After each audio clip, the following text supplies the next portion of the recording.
Oke, selamat pagi. Selamat pagi, Pak. Oke, story. Oke, selamat pagi semuanya. Kita bertemu lagi di pagi hari ini, Sabtu pagi yang lumayan cerah saja. Kemarin kita udah bahas tentang namanya vektor dan skalar. Sekarang kita akan lihat implementasi vektor dan skalar di bagian yang paling umum kita temui setiap hari, yaitu namanya gerakan. Oke, kita akan lihat seperti apa untuk namanya gerakan. Gerakan ya secara praktis ada gerakan satu dimensi, satu sumbu, lalu dua dimensi, lalu yang umum kita lakukan ya gerakan yang tiga dimensi. Yang akan kita pelajari itu hanya sampai yang dua dimensi saja. Oke, untuk yang pertama kita lihat dulu untuk yang satu dimensi. Oke.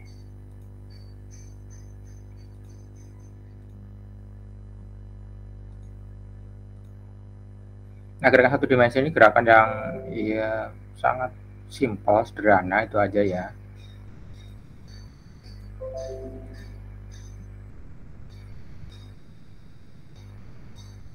Nah, secara umum untuk ilmu yang pelajari tentang namanya gerakan itu disebut sebagai kinematika. Itu ilmu yang belajar tentang gerakan satu dimensi, dua dimensi, tiga dimensi, gerakan apapun ilmunya ya kinematika. Nah, kinematika juga digunakan sebagai dasar untuk mempelajari gerakan sehingga bisa diimplement di dalam benda lain ataupun objek lain. Contoh kinematika untuk gerakan tangan manusia misalnya itu diduplikasi atau dimimik, dipelajari sedemikian rupa sehingga bisa diimplementasikan di robot. Jadilah persamaan kinematika robot. Nah, itu secara umum kinematika itu dia melihat gerakan tersebut itu dia murni karena bergerak secara independen. Jadi dia tidak memperhitungkan asal muasal ataupun penyebab kenapa suatu benda itu bergerak. Contoh bola itu kalau di kinematika itu dianggap bergerak. Kalau Anda dorong bolanya, Anda tendang itu nggak peduli, Anda tendang mau Anda dorong itu nggak peduli, yang penting dia gerak, gitu. Ya, kinematika simplifikasinya seperti itu. Oke.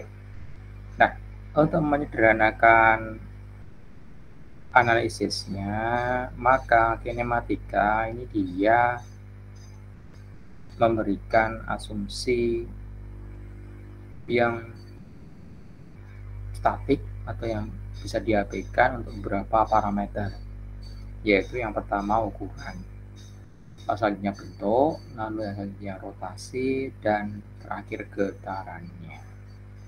Tetapi untuk kinematika itu dia tetap memperhitungkan massa dari objek yang bergerak. Kita lihat kenapa ukuran ini dia diabaikan. Karena ukuran ini kalau Anda hitung secara real itu memang dia memberikan efek terhadap namanya pergerakan suatu objek. By default objek yang ukurannya itu dia kecil ya otomatis lebih cepat daripada objek yang ukurannya lebih besar. Tetapi karena ukuran objek ini dia boleh dikatakan agak sulit memberikan analisisnya untuk taraf S1, maka ukuran suatu objek yang bergerak itu dia dianggap tidak memberikan efek sama sekali terhadap pergerakannya. Ini bisa Anda lihat gampang aja sih. Ketika Anda naik motor dan ketika Anda naik mobil, tuh, ukurannya beda. Motor dia kecil, permukaan yang bergesekan dengan udara kecil, maka otomatis resistansi udara juga kecil. Makanya motor bisa gerak lebih cepat daripada mobil. mobil lebar, permukaan yang bergesekan dengan udara besar, ya resistansi udaranya besar juga. Itulah kenapa kalau Anda lihat desain mobil balap, khususnya mobil F1 misalnya, itu dia ramping-ramping. Karena dia ingin memperkecil gesekan udara, tetapi sekaligus juga ingin memperbesar downforce-nya ataupun gaya tekan udara terhadap si bodinya. Biar apa ya? Biar bodi kendaraannya nggak keangkat gitu. Itu ukuran seperti itu efeknya aslinya. Terus bentuk, nah tadi itu kita bisa lihat pada cara ekstrim pada mobil F1, mobil balap ya. Mereka dibuat seramping mungkin. Pesawat supersonik, pesawat jet juga sama sih. Mereka dibuat seramping mungkin. Kenapa? Karena bentuk itu yang menentukan ya tadi itu. Seberapa luaskah permukaan yang bergesekan dengan udara. Ya ketika Anda bergerak lebih cepat maka otomatis udara itu menjadi musuh Anda. Tapi kalau Anda bergerak lambat, udara nggak terlalu menjadi musuh Anda. Dan kalau Anda ingin lepas dari atau meminimalisir efek dari udara, ya Anda buat bentuk yang se-aerodinamis mungkin. Jadi membuat motor, membuat mobil, membuat pesawat dan sebagainya, itu dia punya kalkulasi aerodinamisnya sendiri-sendiri, nggak bisa dibuat sembarangan. Agar apa? Agar ya gerakannya itu dia bisa optimal, tidak terlampau besar untuk untuk resistansi udaranya. Terus yang selanjutnya rotasi. Nah ini rotasi ini juga bisa mempengaruhi gerakan benda. Dalam hal apa? Dalam hal path-nya atau jalurnya. Benda yang tidak berotasi hanya murni dia bergeser itu lebih statik atau lebih minim pergerakan perubahan path gerakannya. Tapi benda yang berotasi ini cenderung lebih sulit diprediksi untuk perubahan path-nya. Ini contoh paling gampang sih bisa Anda lihat pada sepak bola. Itu ya. Ketika ada pemain sepak bola itu dia punya style sendiri-sendiri. Contoh Anda lihat kalau pemain bola memberikan tendangan bebas dari titik mati misalnya, maka Anda bisa lihat berbagai style yang dipakai oleh mereka. Tujuannya cuma satu sih, biar gol. Tuh. Ada yang sukanya membuat bolanya itu dia tidak mudah diprediksi oleh kiper. Caranya gimana? Caranya ya dia menendang di sisi bola. Bisa sisi kanan, bisa kiri. Biar apa? Biar berotasi bolanya.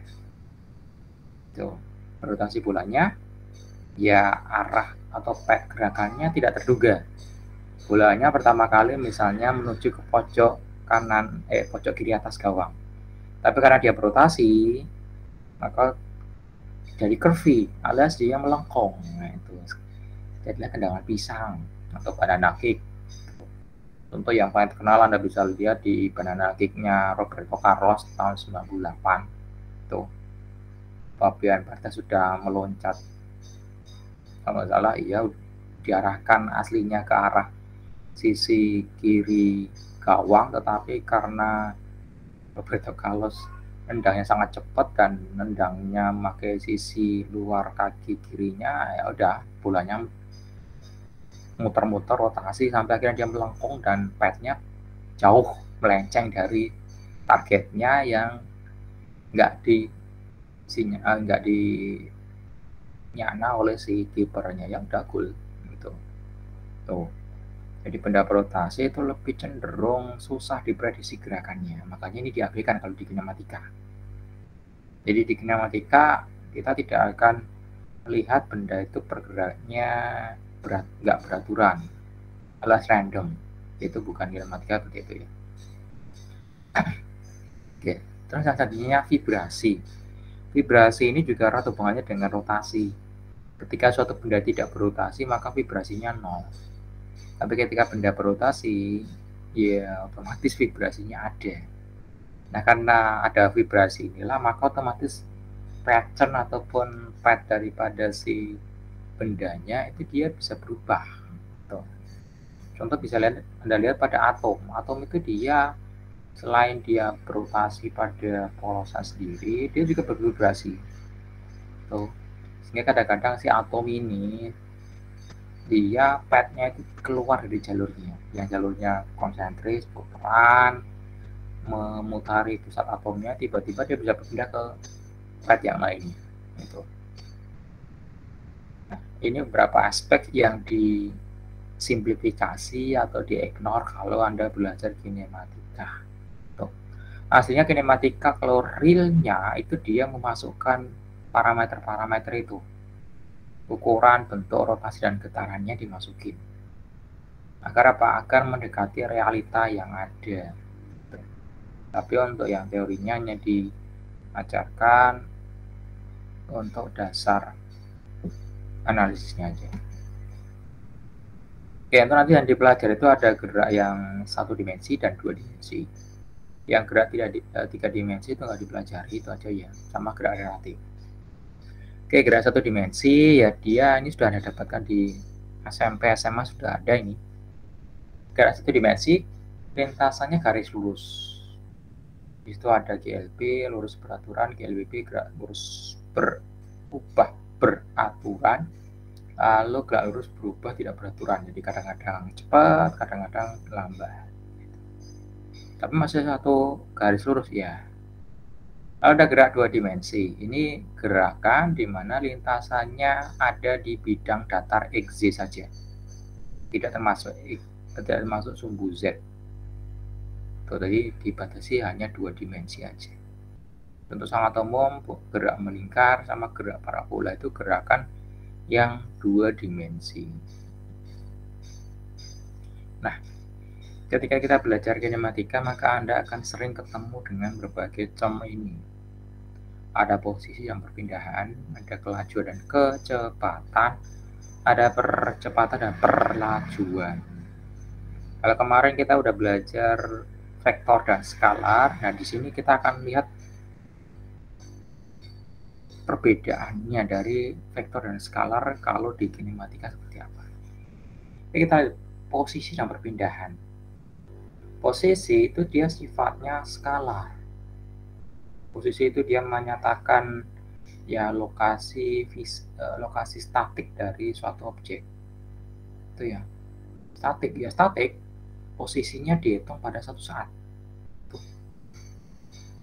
Jadi ketika misalnya Anda ada sebuah bola diletakkan 1 meter di depan Anda, bolanya diam, ya itulah posisi dia saat itu. Tapi ketika bolanya itu Anda tendang, lalu Anda katakan posisi bola 1 detik setelah ditendang adalah 1,1 meter, itulah posisinya. Itu ya.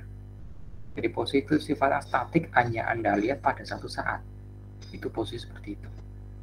Jadi ketika Anda ngomong misalnya sekarang, misalnya bolanya berada di posisi 1,2 meter di depan saya. Pas Anda ngomong seperti itu, bolanya gerak. Maka posisinya sudah nggak valid lagi. Itu ya. Jadi kalau Anda memberikan posisi, maka berikan timestamp. Apa? Waktu. Tuh, karena bisa saja pada waktu Anda informasikan posisinya itu sekian waktu setelahnya itu berubah posisi Anda atau berubah posisi objeknya. Nah, itu posisi seperti itu. Dan dia skala. Nah, perpindahan ini sifatnya vektor. Ya. Vektor. Perpindahan terjadi kalau Anda berubah posisinya. Kalau Anda tidak berubah posisinya, nggak ada namanya perpindahan. Tuh. Jadi kalau misalnya Anda dari posisi A lalu bergerak ke posisi B, lalu ke C, lalu ke D, lalu kembali ke A, maka perpindahan itu nggak ada. Kenapa? Nggak ada perubahan posisi. Awalnya di A, akhirnya di A, ya udah nggak berubah sama sekali. Perpindahannya ya nol. Nah, perpindahan dia vektor. Jadi ketika Anda disuruh berpindah ke kanan, tetapi Anda berpindah ke kiri, ya salah. Misalnya Anda disuruh berpindah dari A ke B ke C lalu ke A, tetapi Anda dari A lalu gerak ke C lalu gerak ke B lalu baru ke A, salah juga. Kenapa? Karena perpindahannya itu tidak sesuai dengan posisi yang ditentukan pada saat tertentu. Tuh. Jadi kalau pada saat pertama posisinya A, saat kedua posisinya B, saat ketiga posisinya C, saat keempat posisinya A lagi. Tapi Anda ambil posisi pertama, saat pertama A, posisi saat waktu kedua C, ya udah salah. Ya. Kenapa? Ya karena tadi itu. Anda tidak mengikuti namanya apa? Posisi pada saat yang sudah ditentukan. Perpindahannya ada, tapi posisinya yang tidak tepat. Nah itu, jadi perpindahan itu karena dia skalar, maka harus tepat kedua-duanya, baik arahnya maupun besarnya. Tuh. Jadi kalau perpindahannya nggak benar salah satunya, udah salah perpindahannya. Itu ya. Ingat, perpindahan itu dia karena adanya perubahan posisi. Posisi skalar, perpindahan, vektor. Oke, lalu kelajuan dan kecepatan. Kelajuan itu dia adalah jarak tempuh dibagi dengan waktu tempuh. Ingat itu. Kecepatan perpindahan dibagi dengan waktu tempuh. Sama saja pembaginya waktu tempuh. Tapi Anda lihat yang dibagi, yang satu jarak tempuh, yang dibagi, yang kecepatan itu dia adalah perpindahan. Dari sini Anda sudah bisa menerka bahwasanya kelajuan itu sifatnya dia skalar, kecepatan vektor. Tuh.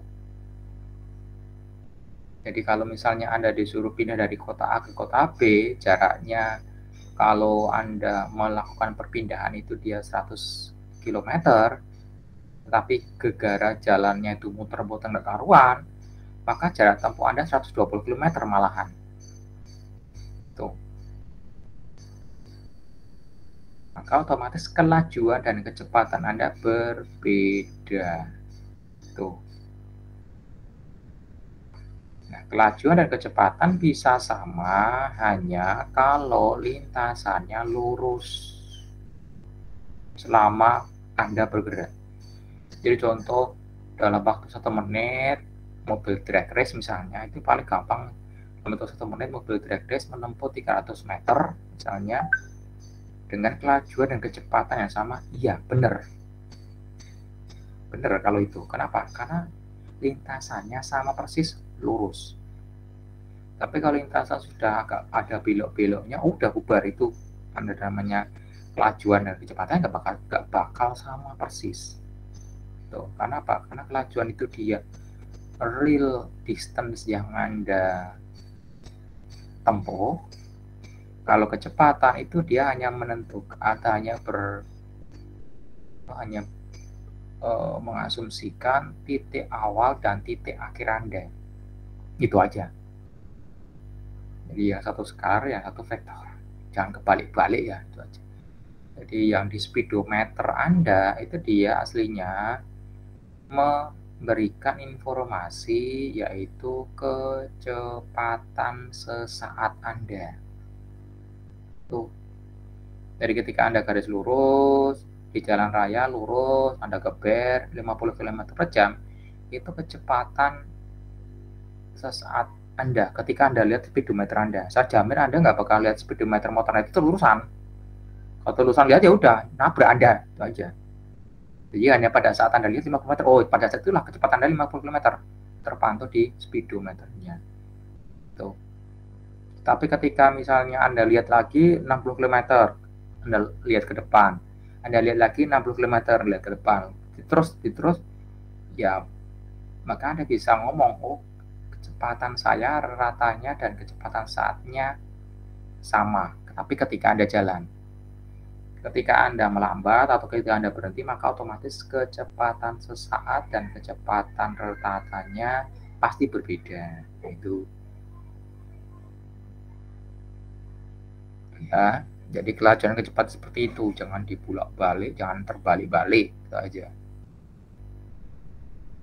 Kalau ada percepatan dan perajuan, ya percepatan ya vektor, karena dia kecepatan dibagi dengan waktu. Kalau yang perajuan ya kelajuan itu dibagi dengan waktunya. Nah, itu beberapa term yang Anda jangan terbolak-balik untuk pengertiannya. Ya kalau di masyarakat sudah salah kaprah ya sudah nggak masalah. Asalkan Anda tahu yang benar mana itu aja. Oke. Tuh. Oke. Untuk posisi suatu benda itu secara umum dia punya komponen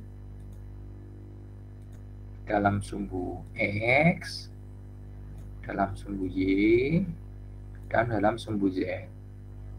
Nah, untuk gerak satu dimensi, maka untuk sumbu-sumbunya ini hanya dipakai satu saja. Contoh dipakai X saja, yang dipakai Z saja. Yang Z ini nanti kalau dalam gerak satu dimensi, dua dimensi ini dikasih 0, alias diabaikan. Tuh. Nah, kalau gerak satu dimensi biasanya hanya pakai X saja, jadi asumsinya lurus horizontal, asumsinya itu aja ya. Terus yang kedua, kalau gerak dalam dua dimensi, maka yang nongol di situ X dan Z-nya. Yang Z-nya tetap 0. Oke. Yang dinamakan perpindahan itu adalah posisinya berubah dari waktu T1 ke waktu T2 itu berapa panjang. Itu namanya perpindahan. Itu ya. Terus tadi ada saya jelaskan kecepatan dan kelajuan. Kecepatan itu vektor, kelajuan ya skalar. Kecepatan rata-rata itu adalah selisih perpindahan Anda dibagi dengan selisih waktu tempuhnya antara kedua posisi tersebut. Contoh kita lihat di situ, kita punya waktu 0 sampai 6 detik. Setiap waktu ini Anda lihat jaraknya, ternyata waktu ke 0, 0 meter, waktu ke 1 detik 0,1 meter, waktu ke 4 detik 6,4 meter. Berapa kecepatan rata-rata selang waktu berikut dari 1 detik sampai 3 detik? Ya udah, Anda tinggal bagi saja P rata-rata sama dengan posisi pada saat waktu 3 detik, 3,7 meter. 3,7 meter dikurangi dengan posisi waktu 1 detik 0,1. Ini saya kurung. Dibagi dengan selisih waktunya 3 kurangi 1, 2 detik. Berarti Anda akan dapatkan 1,8 meter per sekon. Tuh, untuk kecepatan rata Anda. Tuh ya. Nah, yang ditunjukin oleh speedometer Anda itu hasilnya ini. Pada waktu sedetik itu kecepatannya berapa, kecepatan seterusnya. Tuh. Itu yang ditunjukkan oleh speedometer Anda hasilnya. Jadi kalau kita lihat speedometer lalu ada orang ngomong kecepatan ratanya, ya bisa benar bisa enggak. Kalau dia tracknya lurus saja benar, tapi kalau tracknya udah muter-muter gak karuan, belok-belok ya salah aja. Tuh yang 2 ini sama 5 cara kalkulasi juga sama, nggak ada bedanya. Oke. Nah, grafik untuk posisi terhadap waktu itu bisa macam-macam, ya. Tapi untuk perpindahannya tetap sama. Contoh misalnya, saya kasih pen warna hijau aja. Misalnya pada saat T1 itu posisinya di sini. Pada saat T2 posisinya di sini. Maka yang dinamakan perpindahan dari T1 ke T2 itu ya cuma garis lurus ini doang. Dari T1, dari posisi R1 Anda tarik garis lurus ke posisi R2. Inilah perpindahannya. Tapi yang dinamakan jarak tempuhnya bisa macam-macam loh. Contoh, jarak tempuh paling pendek dari posisi 1 ke 2 itu sama dengan perpindahannya. Bener atau salah? Ada yang bisa jawab? Silakan. Jarak terpendek dari posisi 1 ke posisi 2 itu sama dengan perpindahannya. Bener atau salah?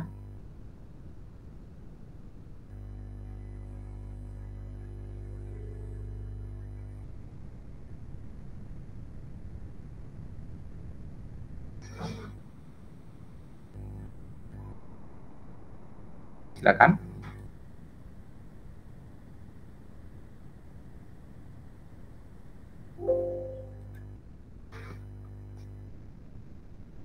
Jarak terpendek antara dua posisi itu sama dengan perpindahannya. Pernyataan itu benar atau salah?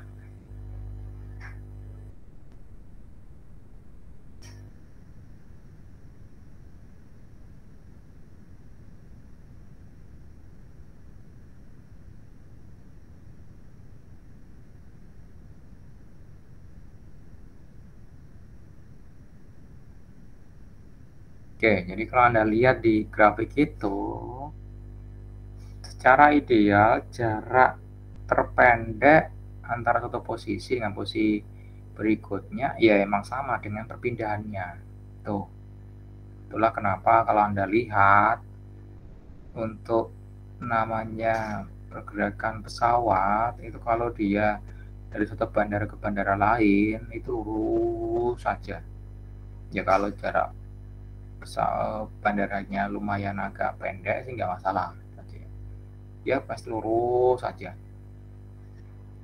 Ya kenapa? Karena itu jarak tempuh paling pendek. Sama dengan si perpindahannya. Tapi jarak tempuh juga bisa jadi panjang, lebih panjang daripada perpindahannya kalau misalnya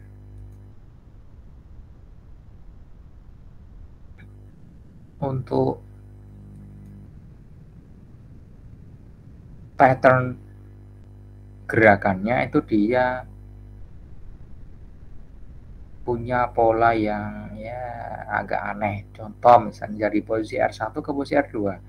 Ternyata jalannya itu dia berbelok-belok, misalnya jalan gunung misalnya. Ini misalnya. Nah, baru nyampe. Maka otomatis jarak tempuh Anda itu akan lebih panjang daripada perpindahannya. Nah, itu ya. Padahal Anda juga hanya berpindah dari posisi R1 ke posisi R2. Tuh. Nah, ini yang Anda lihat di speedometer Anda itu ini aja. Kecepatan sesaat. Kecepatan saat ya udah dia kecepatan pada satu saat saja. Misalnya ketika waktu 5 detik setelah Anda bergerak ya itu kecepatan saatnya. Tuh. Contoh, kita misal punya fungsi X itu adalah jarak itu aja ya. Itu 5T pangkat 3. Berapa kecepatan sesaatnya pada saat T sama dengan 2. Oke. Nah, dari sini kita bisa lihat kecepatan itu adalah turunan pertama dari persamaan jarak. Berarti XT 5T pangkat 3 kita turunkan. Sehingga menjadi persamaan PT. Kita buat menjadi turunannya. 5T pangkat 3 diturunkan itu adalah 5 kali kan 3 kali, berarti 15. Lalu T pangkat 3-nya kurangi 1. Jadi T kuadrat. Itu adalah turunan pertama dari si XT 5T pangkat 3. Turunan pertama dari XT atau dari X, ya dia adalah kecepatan. Itu ya. Sehingga kita bisa hitung, Pak, kalau T-nya 2 detik, kecepatannya ya berapa, kita hitung P pada saat 2 detik. 15 kalikan 2 pangkat 2. 15 kalikan 4, 60 meter per second. Nah, itu ya. Itu kecepatan saat. Jadi yang Anda lihat pada speedometer Anda itu kecepatan saat. Hanya pada saat Anda lihat, ya dia segitu. Atau pada saat Anda amati, ya dia segitu. Ya kecuali kalau misalnya Anda punya recorder untuk speedometer Anda, ya Anda bisa kalkulasi kecepatan saatnya, kecepatan ratanya, lalu Anda bisa kalkulasi kelajuan rata-ratanya dan sebagainya. Kenapa? Karena punya datanya. Tapi kalau Anda nggak punya datanya, ya yang Anda lihat pada saat itulah yang menjadi data Anda, dan itu adalah sesaat. Nah, itu. Contohnya lagi misalnya ya, kita punya fungsi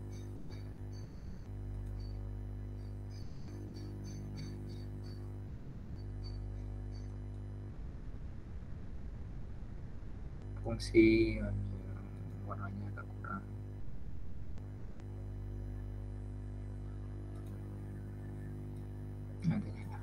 Kita punya fungsi yaitu fungsi posisi Z sama dengan 3 sinus 4 pi. Terus kita mau menurunkan kecepatan dari si posisi ini, maka kita turunkan. Jadi kita cari dulu turunan pertama daripada 3 sin 4 pi T.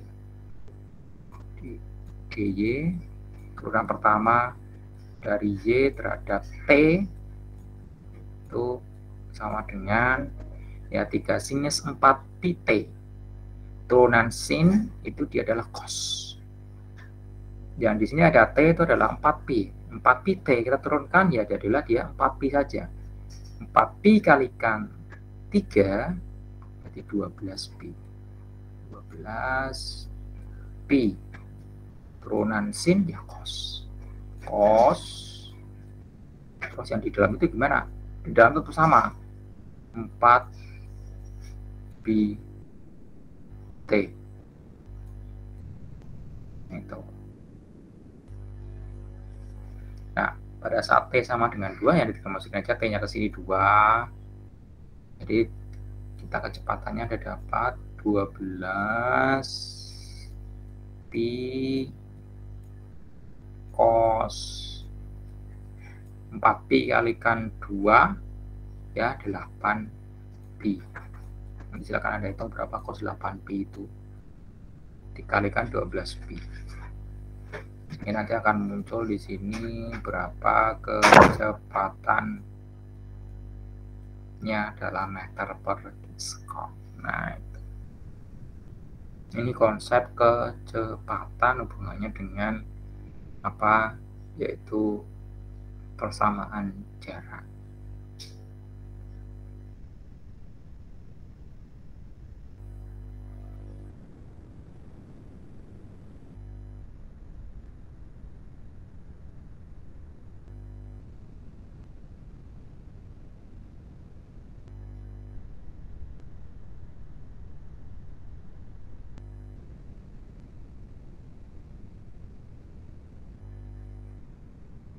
Oke.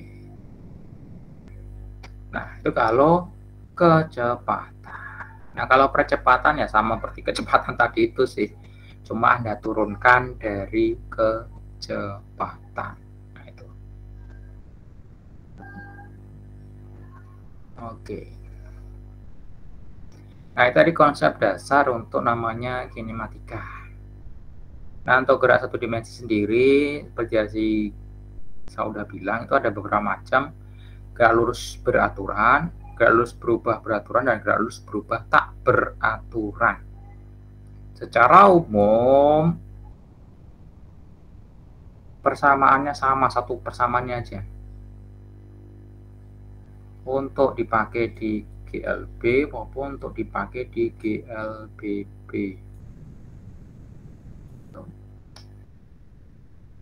Contoh di situ untuk percepatan A itu dia kalau pada saat T sama dengan 0, kita bisa lambangkan dengan A0. Lalu kecepatan ya dia adalah V0 plus AT.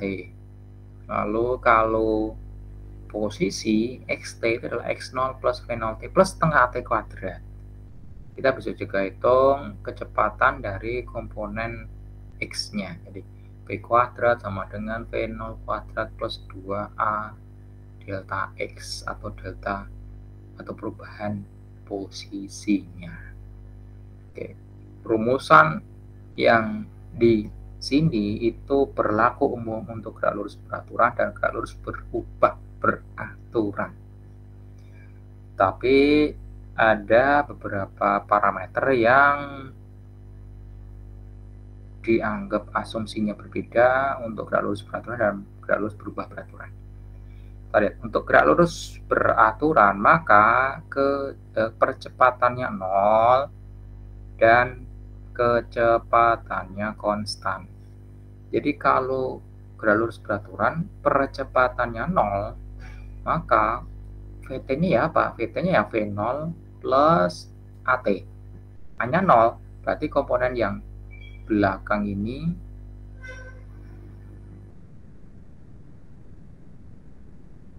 komponen belakang itu nggak ada, 0 dia. Sedangkan V0 sendiri itu dia konstan. Ya udah, berarti kecepatannya konstan berapapun waktunya. Tuh. Terus untuk persamaan posisinya XT sama dengan V0 T plus X0 plus setengah AT kuadrat. Sekali lagi untuk gerak lurus beraturan hanya 0, berarti yang komponen paling belakang ini dia aslinya 0. Itu 0 hilang. Tinggallah V0T plus X0. X0 itu posisi awalnya. Bisa 0, dia juga enggak. V0T ya sama setiap waktu, berarti kalikan V kalikan T aja. Itu. Nah, untuk yang gerak lurus beraturan ya sama aja sih. VT kuadrat sama dengan V0 kuadrat plus 2A delta X. A-nya sekali lagi 0, berarti ya VT kuadrat sama dengan V0 kuadrat, ya udah sama. Nah, itu. Jadi perumusannya sama, cuma asumsinya berbeda. Nah, baru pada GLBB atau gerak lurus berubah beraturan itu percepatannya nongol. Rumusnya sama, tetapi nggak bisa Anda buat jadi dia ngilang jadi 0, enggak. Tuh, kalau untuk GLBB. Jadi yang Anda pelajari di SMP, SMA itu aslinya hanya rumusnya sebiji ini aja. Sama rumusnya, cuma asumsinya berbeda-beda. Tuh. Sehingga harapannya Anda sudah paham bagaimana rumus persamaan gerak satu dimensi yang dulu Anda pelajari, Anda hafalin, itu dia diturunkan. Jadi hasilnya diturunkan dari satu rumus yang sama ini. Cuma asumsinya seperti ini. Ya. Itu untuk GLB, ini untuk GLBB. Oke. Nah, itu untuk kinematika gerak yang satu dimensi.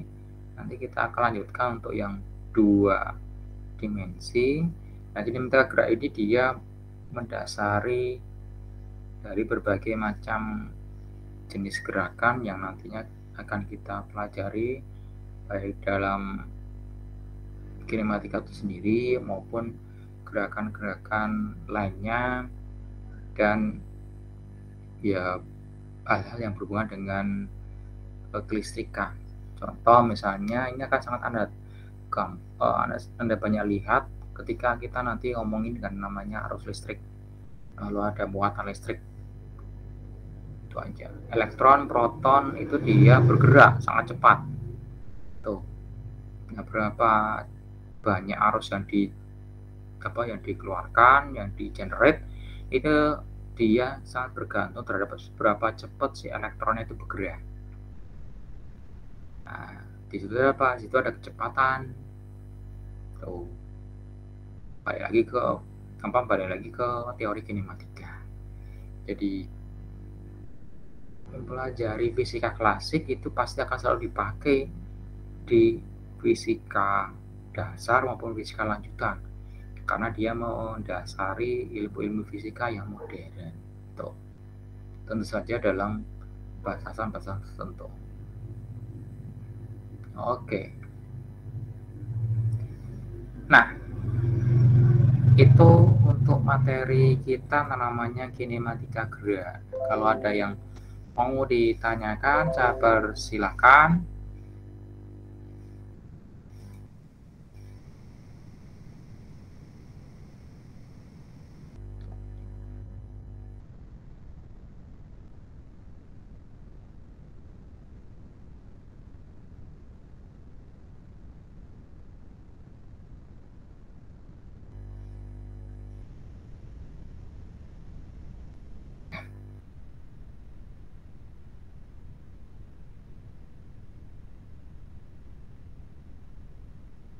Nah, itu untuk kontrak kuliahnya silakan ditandatangani itu dari dua orang mahasiswa.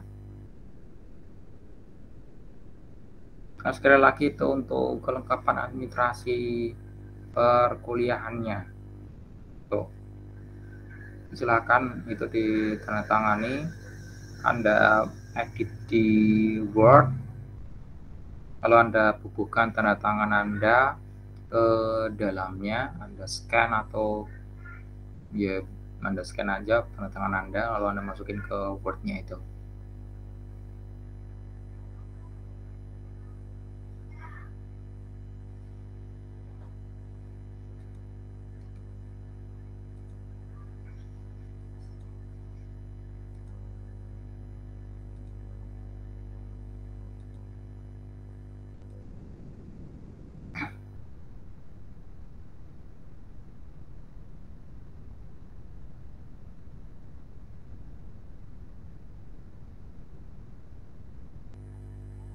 Oke, nah kalau tidak ada pertanyaan mengenai materi ini, saya cukupkan sekian untuk pertemuan kita pada pagi hari ini.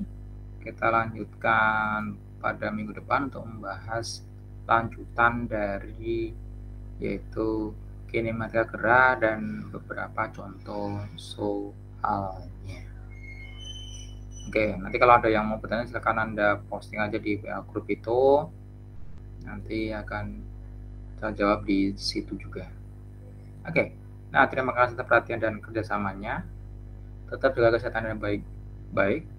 Tuh, jangan lupa bagi yang ada kuliah lagi,